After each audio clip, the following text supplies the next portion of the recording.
I do want to draw your attention to the similarities between the cinema and the Cinemate office. There are no windows, it's a dark room. The snacks are expensive.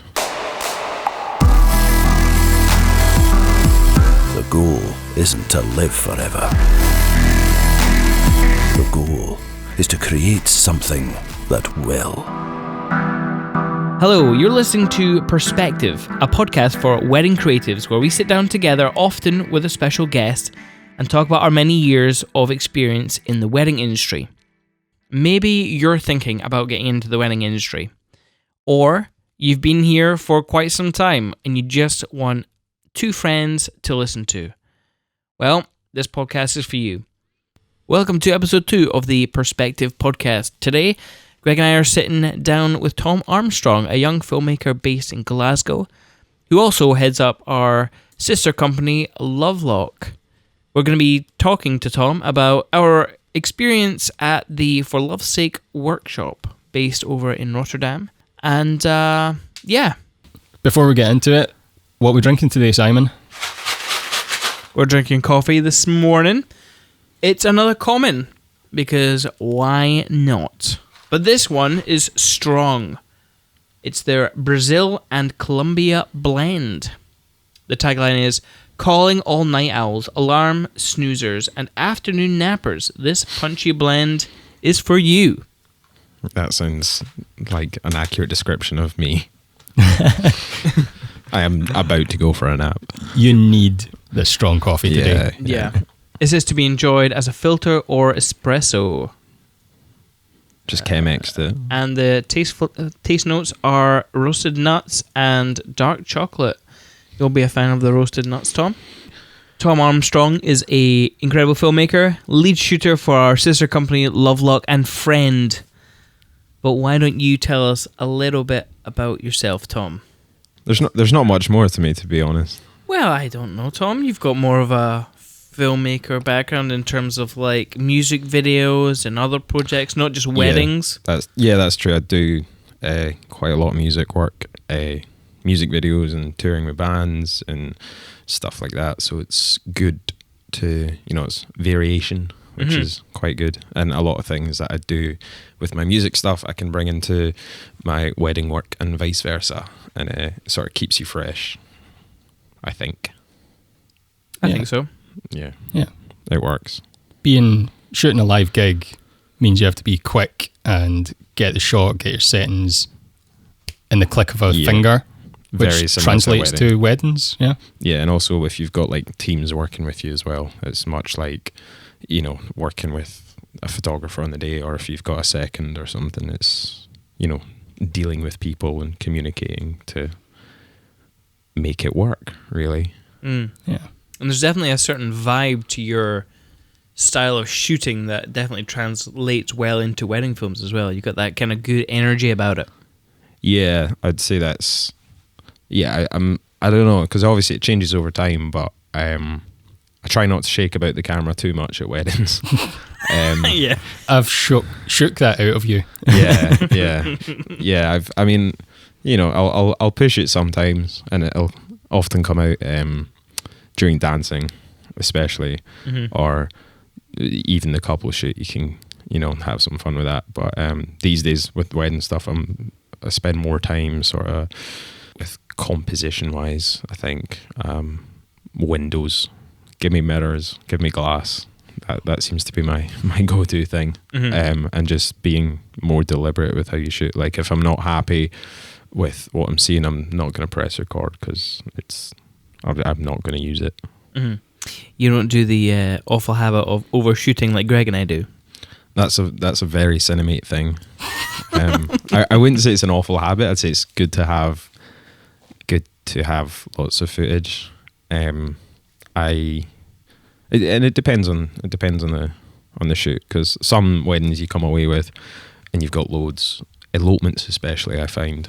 Because it's easy to get carried away. Because it's just one long couple shoot. Yep. Which is great.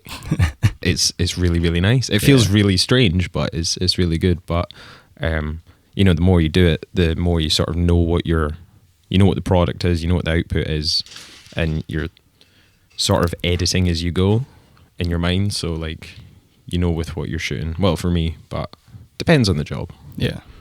But Cinemate like to you get a lot of footage. Why don't you mention some of your favourite projects that you've filmed so far? Wedding-wise, music-wise, whatever. I think some of my favourite work was, there was one, a promo video type thing I did with a guy for a place called Lagan Outdoor, which now has a wedding venue called Gigi's Yard. Shot there a few months ago. Really nice venue. Very thought through for weddings, which is good. But yeah, we shot a promo video there over a few days, which was, you know, big project, but it was really, really good. The edit came together really well. It did really well. And, you know, through that got a few jobs at Gigi's Yard out of it, which was good. But that was a really fun project. So it wasn't like directly wedding related, but it was a bit more adventure-y, which is, you know, always good shoots to do. Well, the music video that I shot for a band called Bleed From Within live at St. Luke's in Glasgow, that was a really, really fun project. It was a big project to do. I think it was 500 or 600 cap, sellout, and proper big production, and had 2 other guys shooting with me, and then a couple unmanned cameras, so sort of directing that. So that was a lot of work, like pre-production planning and stuff. Then obviously the shoot itself and the edit was intense. There was a lot to do, but that came out really, really well. Wedding wise, there's so many. I'd say actually the one that Gregg and I did a couple months ago in the Sky. Oh, the Sky one. Yeah, Claudia and Max. Claudia and Max. Yeah, I think that was. I mean, that wasn't a Lovelock one. Was it a Cinemate one? That was a Cinemate, Cinemate one. It was Cinemate. I could not shoot it. Yeah, so I got drafted in with Simon's blessing. Absolutely. I hope I did you proud. You did very much so. But that was a couple of days. I think we were in Sky, so that was really good because again it was very adventurous, and we had a lot of time to, you know, scout the locations beforehand. We were working with Joe and Liam from Joe Donaldson Photography, who we're all good friends with. Yeah, absolutely. And it's always great shooting with them because like we just get on really well, and they're really good to shoot with, which helps. And we had every weather possible for that elopement. It was which is Sky in a nutshell. Yeah, that's just Sky. You'll get every season in one day. The couple were also up for anything we suggested to them. Yeah, which is what, you know, that's an ideal situation for us. But often with an elopement, the couple really want it, so they're going to be like, "Yeah, this is how it is. Let's go." Whether it's raining or not, whether it's sunny or not, you know, and they just go with it because they know visually you have to sort of push it for things to look epic, if you like, because if it's easy, it doesn't look great a lot of the time. So it's good to have that. But yeah, that couple were brilliant. And then Claudia was hiking up Old Man of Store with those these massive platform boots. shoes, which was just amazing. She had it easier. Yeah. Than Max, because he was wearing like just, you know, dress shoes which have no grip at the bottom. So the poor lad was skiting everywhere, and we were trying to keep him up. But that was a really fun shoot as well. And again, the edit came together really well. So I've had some good stuff recently. It's been going all right. Talking of Sky, there was also the shoot that you did for us for our website, the promo video. Oh yeah. Sorry, I forgot about that. I just thought if I mentioned that, it might seem a bit.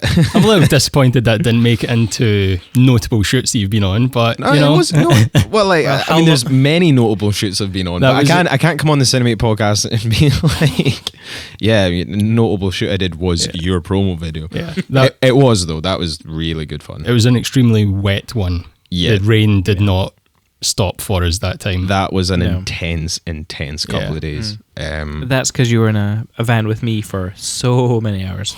Yeah, that was it was a practice in patience, and I didn't have my 24-70 because someone forgot to pack it. Yeah, I shot that entire thing on a 1635 and a 7200. Yep. So my favourite focal range in the middle, gone. Yeah, gone. I made it work though. Well, I didn't say it was going to be easy working for us. No. That's not the word I would describe. What we're talking about today is for Love Psych Workshop, and we obviously, because you did that promo shoot for us, is one of the reasons we went back this year. We wanted to sort of thank you by taking you along to that. It was lovely. It was very, very nice. It was unexpected and arguably undeserved, but I'll take it. No, fully deserved. Fully deserved, to be honest. So for those of you who don't know what For Love's Sake is, why don't you fill them in, Greg? What is For Love's Sake? It's a workshop for wedding filmmakers, and it's organised by a guy called Carlos, who's based out of Amsterdam. Carlos and Krista. Actually, sorry, no, he's based in Rotterdam. And over the last 2 years, they've held 2 or 3 events. The first event they held was 2017, I think, April. April, yeah. We went to that one for a few reasons. I'd say the main one for me was it was the first time that I'd heard of a workshop being focused on filmmakers. Normally it's a photography workshop or photography with a wee bit of video thrown in. So when we saw this one, we thought, all right, it's fairly close, so we can get there with an easy flight, reasonably priced, and it's the first one that we know of. Yeah. And then also the lineup at that one. That's fantastic. There was a few names that suited us. So I'd say that's one of the main reasons we chose to go the first time. As a creative business, what you should aim to be doing is revamping yourself every once in a while. But our initial success kind of made a plateau and we didn't move forward creatively. We just kept on making the same kind of films every time. Yeah, I wouldn't say revamp every now and again. You're I'd right. say constantly evolve. Yeah. But yeah, you're right. Our films, we had sort of slightly lost the passion for because we felt they'd got quite similar and nothing was exciting us. Plus, one of my favourite filmmakers was there, Tim Twynham from Valaire. I think he says Valaire. Valaire. I'm so sorry. I get that wrong every I think time. I even checked before coming to do this episode how to say it. Even still got it he wrong. isn't sure on exactly how it's supposed to be said, but I'm sure he says it Valaire. Yeah. It was a great experience. All 3 of us went over there. All 3 of us returned. Some of us just. Yeah, so this year's event was middle of April. It was the 17th and 18th. Some of the speakers included Maru Films, Daniel Armitage, Philip White, Kaylin Kristen from White and Reverie. It was a good variety of styles and sort of people from different countries as well to get different cultures. Yeah. I would definitely say that the first workshop kind of had a focus on storytelling. In fact, there was a kind of a debate with some of the speakers and the audience members about the importance of storytelling. Whereas I feel like the second workshop, there was definitely more of a variety of different styles and they were all appreciated in their own way. So I felt that was quite beneficial, I think. Yeah. Yeah, it's some filmmakers who obviously were, storytellers and they concentrated on the emotional aspect of the story. Some were more from a fashion background, so, maybe I focus on details and image and the suppliers and that kind of thing in their wedding films. And some who just wanted to push the boundaries of what an actual wedding film is.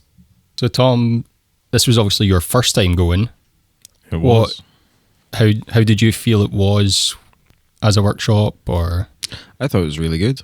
As you said, like the variety of people. It was a really well balanced lineup.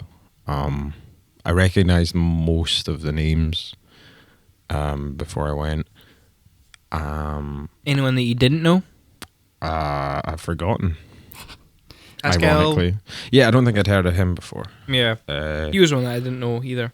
Having spoke to Carlos, I think he likes to throw in obviously some big names that people know and have heard of. Yeah, ones, but also one or two that people maybe haven't heard of. But yeah, it makes sense. So I think they're sort of wild cards a wee bit. Yeah, yeah. It works though. It's good because then I don't know. It's just a bit fresher, and you've not got like just everyone that's always at every workshop, for example, type thing. So it's quite good for that. But I think as an event, it was, really well run. It was, useful, because a lot of workshops you can go to, it does,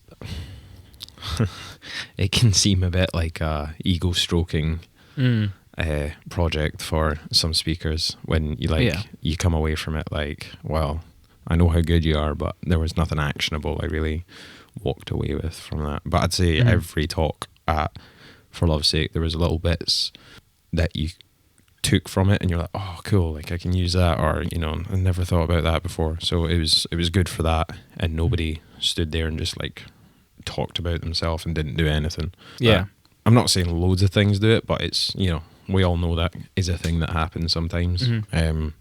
So bang for buck is really good, and Rotterdam's lovely. It is. I'd never been to Rotterdam, so because we explored when we got there, I think, because we had an early flight. Did we fly from Glasgow? Yeah, we had a super early flight. Flight. It's like the 6 a.m. Glasgow to Amsterdam. Yeah. Which is the one I always like to get, just to push these guys to the limits of it was a good wake up time. I almost always fly at that time. It freaks me out if I fly late. I think I had to give you a couple of phone calls to wake you up in the morning. I was up. I'm sure I was up. Yeah, so we had the super early flight, and then we got to Amsterdam at like 9 or before 9. So we had that full day to just chill out and explore. I think we were all pretty knackered, but yeah, we went, had a few beers, and then there was a bit of a sort of unofficial meet-up that night. So went to the pub again for a few beers, and pretty good start to the weekend. And you guys knew some folk from last year. There was a few people who had attended the first one who were again at this one, like us. So it was good to sort of meet up with them again and catch up on how their year had been. Yeah, see any changes that they had implemented into their business or their filming, or just catch up, because they're all lovely people with similar kind of interests, wanting the same kind of goals. So I was gonna say, like, it was a good crowd. Like, the attendees were all obviously we're all there for the same thing and we do very similar stuff, but everyone's super friendly, and you felt really chilled out. And it was the right size as well. There wasn't too many people. There's no egos there. The people speaking were all down to earth, and the way it's structured, there's a lot of downtime between, or not a lot of downtime, but between each speech, there's a bit of a break.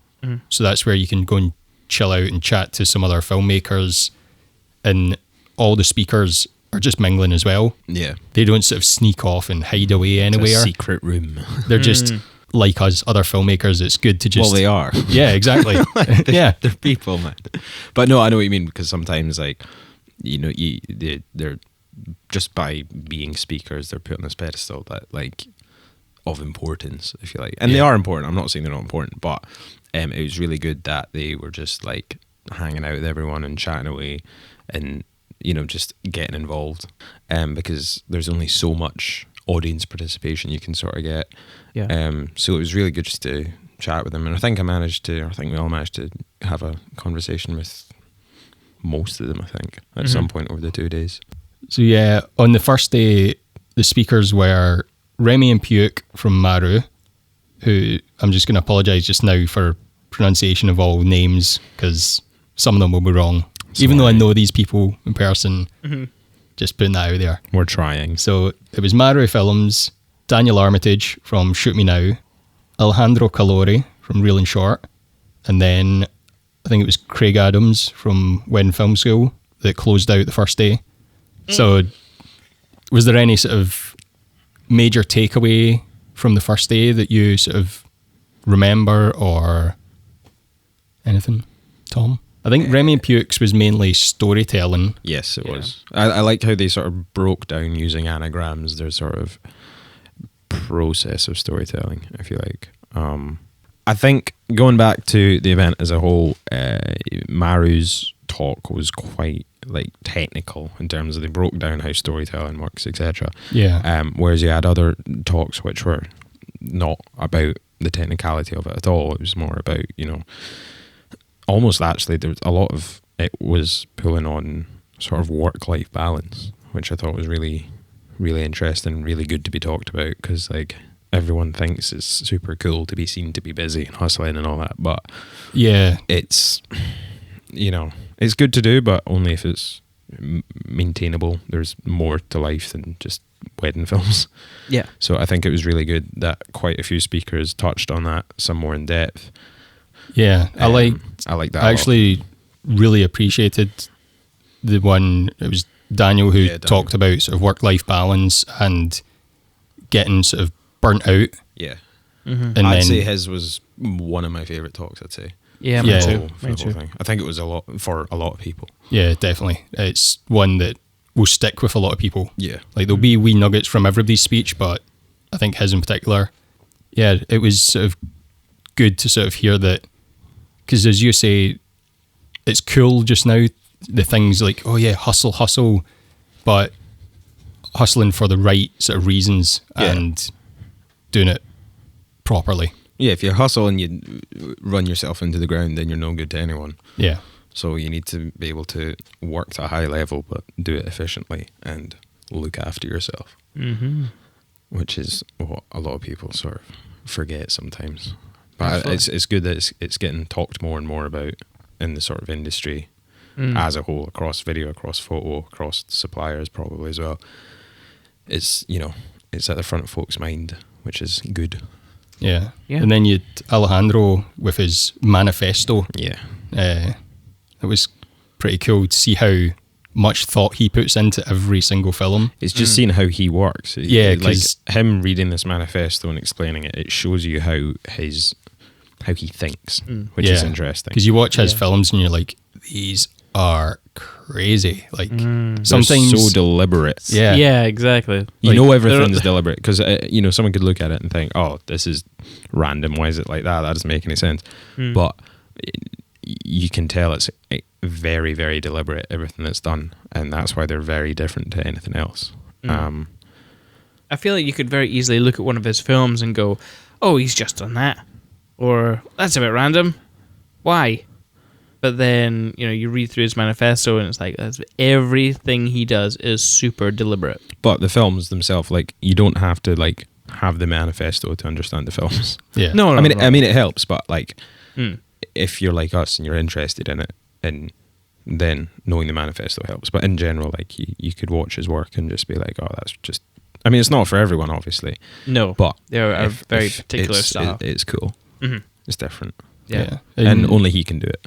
I think the problem is if you're just going in to watch it, like if I said, "Hey, watch this," you might go and laugh at certain bits. Yeah. But you know, you read the manifesto and you kind of understand some of the ideas that he's trying to portray. That it's not always funny that he's going for. So yeah, you can you can go humor in depth with the yeah. Oh, there's definitely humor in there. Yeah. But that was his was good as well, and he did well. Like, obviously not being a native English speaker. Yes. To he did get really up well. and speak and to everyone was, you know, I can do that. Yeah. I mean, I can't even speak English correctly. Talking about speaking to everyone, there was a new section that Carlos introduced to this year's event where he opened up a sort of 15-minute section each day for one of the attendees to go up and say something that was on their mind. And Simon sort of nominated himself to do one of these. Yes. Yes, In he a did. moment of utter productivity, I decided it would be wise for me to speak to individuals. what? Productivity. Well, being productive, pushing myself out my boundaries. Right. What made you want to nominate yourself for this? Years prior to going to the first For Love's Sake, I'd got myself in a creative rut, as I mentioned earlier.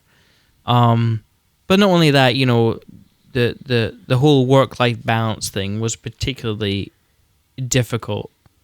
So I actually learned a lot from, you know, the way of like just changing your perspective on things, you know, and changing the way I would view certain situations at a wedding, or just a wedding in general, or what a wedding film was.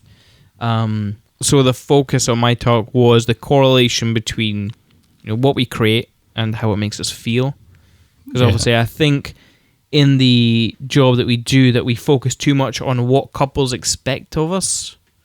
It's very easy to look at what other work people are creating in your market and just feel that you need to fit in with that to be able to charge whatever you want. The opposite actually happens. As soon as you start creating films for yourself, those films are then different, and then you can... Yeah. The subject of inner happiness sort of related to a few of the other sort of talks that were happening. So it made sense and it worked. You didn't pee over there. I'm just pouring myself some coffee. And I just... Don't worry, we didn't want any. So there was one line in particular that I really got a lot of inspiration from. And it was from Tim Twynham. And he said to me to drop your crutches. Which essentially was just like, if you're proficient at shooting a wedding or a part of a wedding with a certain piece of kit, why don't you just not take that piece of kit? And it will aggressively force you to you will have to change the way that you shoot that whatever moment it is. We could probably get into this in another episode as well, a lot more detail, but at one point had maybe been feeling like we were relying on equipment to get shots and to make our films look good. But one of the things from the first event in particular was to sort of rein the kit back and get more thoughtful about the shots and the framing and stuff. Yeah. Use our eyes rather than use equipment. So yeah, we'll probably get into that more in another sort of episode. Yeah, because we can go in depth about that. Are you ever not going to use a glide cam, Simon? Well, it's a very versatile tool. But I would say that is your largest crutch. Yep. Well, I don't think you would like it. Whereas I would used to use the glide cam for every part of the day. I would use it differently. But now, if I was to do a couple shoot, sometimes I don't even take the glide cam. For exteriors. Because you saw me start shooting handheld and you were like, ooh. Yes, that's what it was. Getting back to the sort of the event, after the first day, we went for dinner. I jumped on TripAdvisor, found this place that looked pretty good. It was like a 20-minute walk away. It was like a sort of, not a beer hall, but... Yeah, it had a sort of beer hall vibe to it. Yeah, there was definitely some Germanic influences. Yeah, but when we got there, it was like, oh no, it's closed. Then we sort of opened the door, and it was like, oh no, it's open. What the hell is this place? Yeah, this cool dressed waiter. Yeah, like classic. Yeah, like classically dressed. He's like, yeah, we can get you a table. So yeah, the waiter started explaining about the place to us. He was a great waiter. And he was one of the things he explained was some tradition with the Thai. So the restaurant, when you went in, it was quite a long restaurant, very small, had a few tables, kitchen in the middle, but all around were hundreds of Thais just strewn on the walls everywhere. Yeah, but like deliberately done. Oh yeah, they were hanging. Yeah, so and it was so the guy explained what the sort of story was behind them, which you'll maybe have to go and visit to find out. Yeah. We'll put a link in the show notes. Yeah, it is. Because it's worth going. It really is. It is, yeah. I think we all went for we asked the waiter for a recommendation. Like, what would you have if you were going to have dinner here? And he's like, well, every time I eat here, which is once a month, I think they always have once a month, he had steak with sort of a garlic butter type thing. It was a very special garlic butter. It wasn't, butter. It was a special one. Yeah. So we'll put a link in the show notes, and if you go to Rotterdam, make an effort to go there. It was absolutely so delicious. But after that, we went back to our hotel and crashed.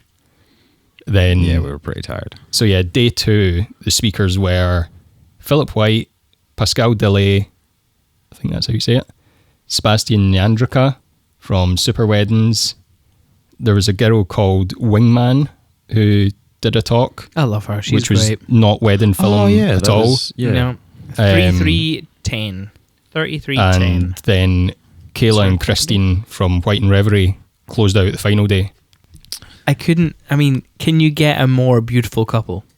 I don't think you can. Have you seen Gregg and I? God. I mean, I wouldn't like. That's- I agree, that's but like, is that what made the talk? Yeah. Oh, I wasn't listening. I was just looking at them. Okay. Both. One of the big things I remember from their talk was find your why. Oh yeah. They had a story that they told, and it kind of really connected with me, because one of the reasons we do wedding films is sort of because they're lasting memories, and we want to sort of be involved in people's memories like that. And just, was it a month before, we found out that one of our past grooms had passed away. Yeah. So when Christine was talking about her why and their story, it really connected with me and what had happened the previous month. So yeah, theirs was really moving again as well. Yeah, absolutely. In fact, I recently wrote a blog titled "Time Capsules." Probably leave it in the show notes as well. It's kind of our why. It can be quite dark, but I talked to Lisa, who was the widow of the Cinemate groom that passed. So Yeah. yeah. Philip White was there for the second year in a row, so we had sort of met him and heard him talk the previous year, so it was good to catch up with him again, sort of during the breaks. Yeah. We learned quite a lot about him. Yeah. Him and his I like band, Philip. Philip and the Whites. No, it was unnamed. I'm pretty sure we named it But yeah, that day. last year, his talk, I really took a lot from, with the sort of using glass and the framing and stuff like that. So hearing his talk this year was similar, but it had been adapted and it had evolved quite a lot, that it was still really useful to hear again. Yeah. And hear anything that he's sort of developed from the last year. Yeah, I really admire Philip White's business acumen in terms of wedding film. Acumen. Was there any on the second day that really stood out for you, Tom? Yeah, I really liked Philip's talk. Like, I've always liked his work. I think I'm sure I came back from the first event and said, you'd like Philip. Yeah. Yeah. As a person and as a filmmaker. He was my kind of guy. Yeah. He was my kind of dude. But yeah, I've followed his work for ages, and it was cool to like meet him as well, because like you assume obviously that these people, like, as much as they're people, we sort of look up to them because they are sort of figureheads in the industry. But he's just like anyone else, as they all are, and we know this all the time. Yeah. Mhm. But I mean, he was super chill, and like, I just like the way he works and how he does his stuff and how he shoots really simple. Like, there was a lot of similarities, I think, between him and Daniel. And the way they shoot is very. I think they struck up a bro partnership. Yeah, I don't know I if think they'd met that much makes before sense. this event, but Yeah. they really struck it They out, got struck it on. off. But yeah, like, it was like shooting with one camera, like, for most of the day, and just one lens and stuff like that. And that's something I've sort of done for quite a while. Like, yeah, I'll have like a B cam and a C cam, but normally I like to shoot just like with one camera and one lens, because it's just easier and less intrusive, and I don't have to carry loads of gear. Yeah. But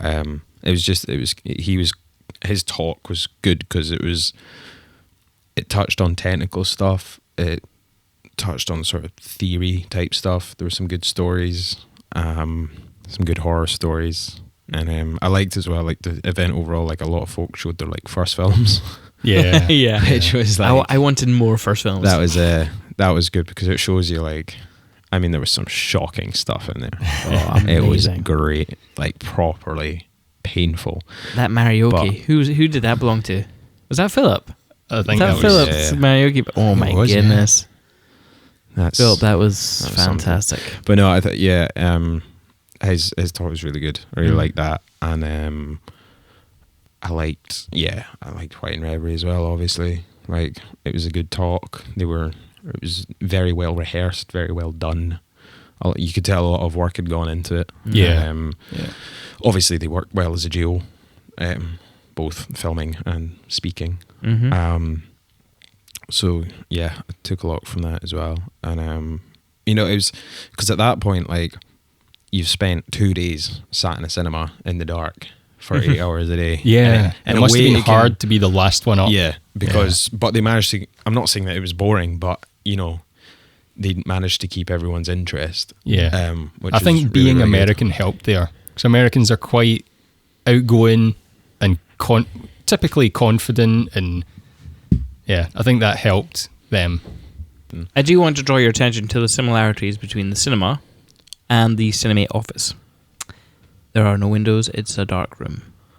The snacks are expensive. So We don't charge you for snacks. That's true. Yeah. As long as you bring the odd brew dog in, that's fine. Yeah, I think I owe the office a few brew dogs, actually. Oh yeah? Yeah, definitely. Well, by the office, it means me. Yeah. You're never here. I have more important things to do than drink in the middle of the day. Speaking of beer, I'm pretty sure we were the first ones to crack into the Heinekens. We It was Grolsch. 100% Oh, it was Grolsch. It was, yeah. Grolsch Oh, that's with even better. Because you had the poppy yeah, bits. yeah. Yeah, one of the on the Facebook group, one of the photographs. It was creative. Yeah, Mhm. it was What's her name from that? Anne. Yeah, she was sort of the event photographer, if you like.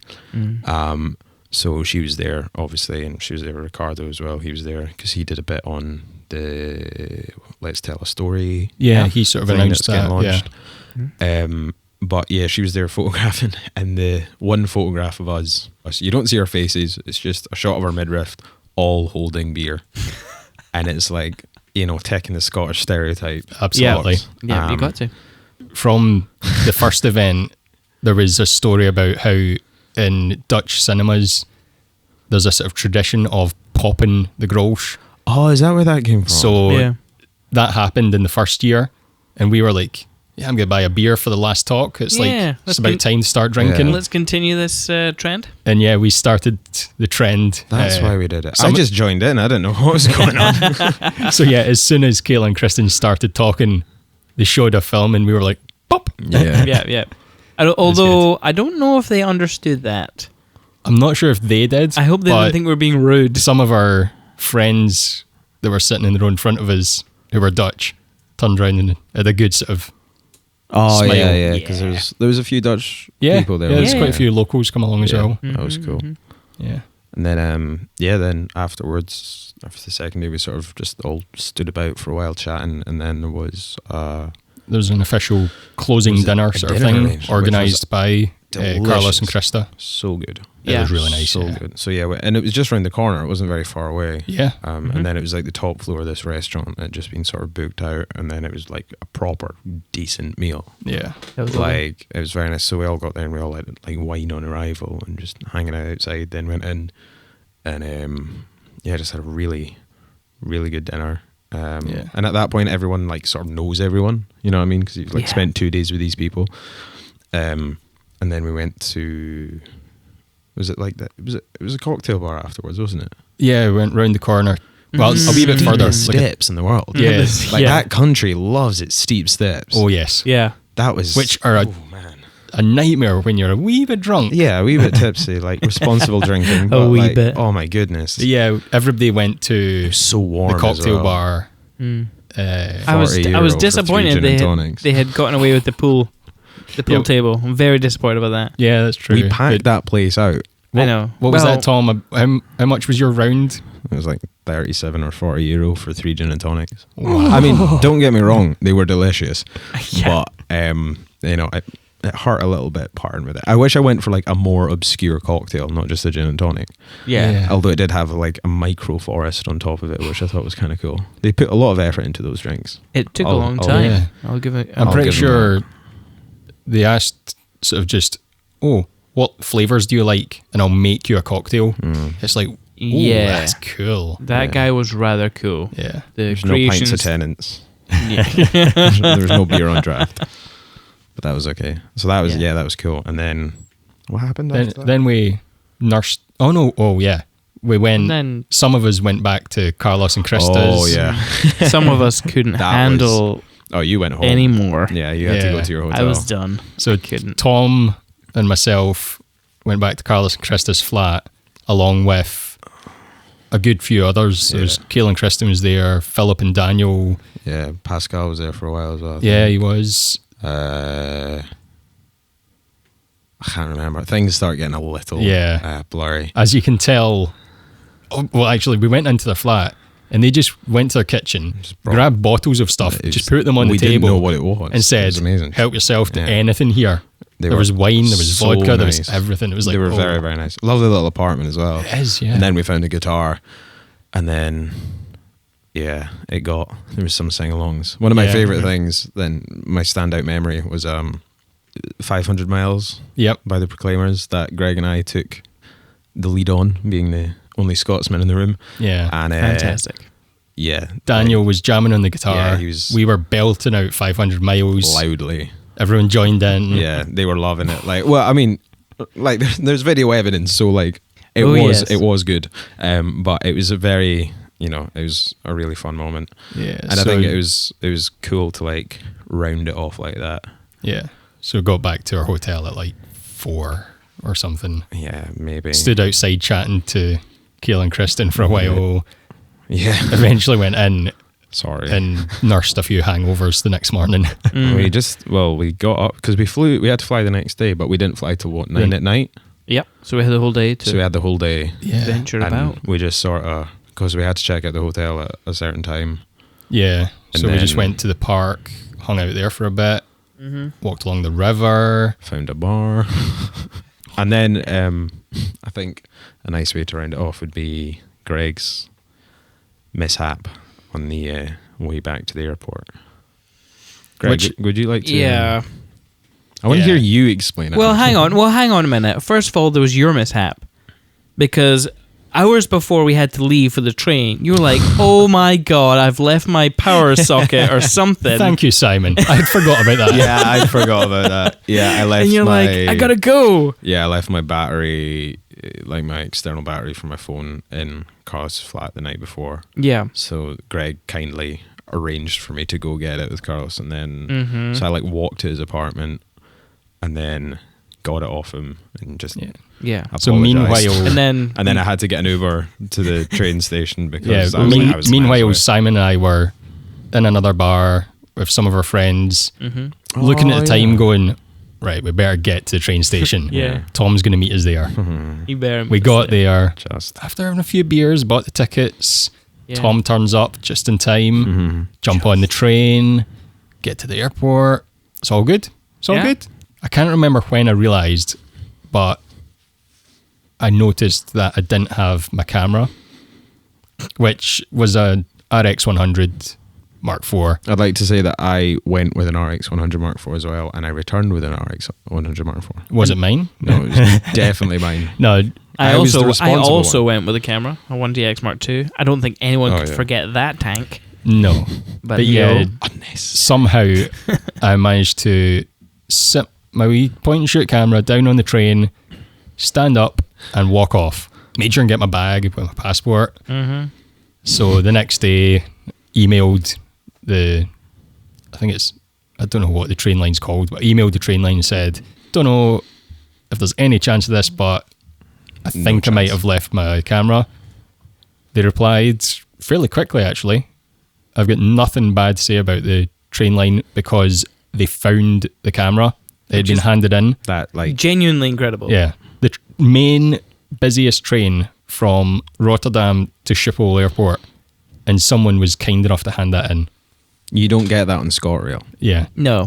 So we're used to a very different level of train service in this country. A couple of days later, they shipped it back to me.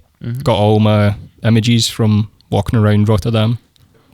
Before we sort of close out, would you recommend going to the next event? Yes. Which is in Barcelona? Yes. Next year? So basically, are we all going to go to the next event in Barcelona next year? Maybe. I mean, I might have a wedding. It's one of these things where we need to wait and see whether we're booked or not. Yeah. We're not going to block it off just yet. Missed early bird tickets. Yeah. Yeah. Yeah.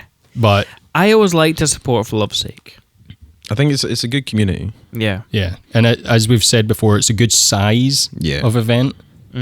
So I would, if you're thinking about investing in education and even not just for the education, just for the being part of a community. Yeah. Like, people are in loads of Facebook groups, and but I don't think that's like a community. When you actually meet people in person, like, we've got so many friends from the last 2 events that even just that's worthwhile going for. Yeah, and there's people like from even just me going for the first time, like there's people that I'll, you know, semi-regularly chat to that I just met there and stuff. And yeah. it's, you know, it's networking as well in a way. Yeah. Like, I just want to go and shoot a wedding in Rotterdam now.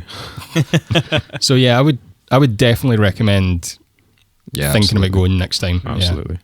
Yeah, I think if anyone just wants a decent workshop to go to that's well ran and they seem to know how to get good speakers, yeah, I think For Love's Sake's a really, really good one. Like, I would definitely go back.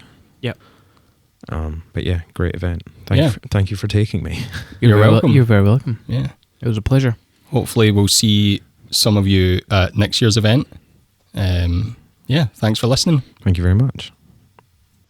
You've been listening to Perspective, a podcast for wedding creatives. If you like this episode, you can subscribe on iTunes or wherever you get your podcasts. And also, we'd love if you recommend the show to a friend or leave a review on iTunes. Until next time, enjoy your life.